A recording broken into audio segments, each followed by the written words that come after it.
Doctor বাবু, আমার পেট ব্যথা করছে। আপনি কি সকাল থেকে কিছু খেয়েছেন? না। আপনার পেট খালি, তাই আপনার পেট ব্যথা করছে। ও, এখন বুঝলাম আমার বউয়ের মাঝে মাঝে কেন মাথা ব্যথা করে। আমার স্ত্রী তার জীবনের শেষ খাবারটা আমার হাত থেকে খেতে চেয়েছিল। তাই নাকি? হ্যাঁ, তার শেষ ইচ্ছেটা আমি পূরণ করতে পেরেছিলাম। সত্যি তুই অনেক ভাগ্যবান। তা খাবারটা কি ছিল? বিষ।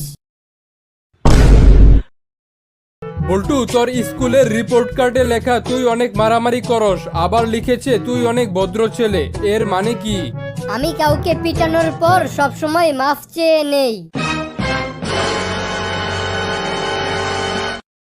প্রতিদিন এমন নতুন নতুন ভিডিও দেখতে চাইলে আমাদের ফেসবুক পেজটিকে ফলো দিয়ে রাখুন। আমাদের ফেসবুক পেজের লিংক প্রথম কমেন্টে।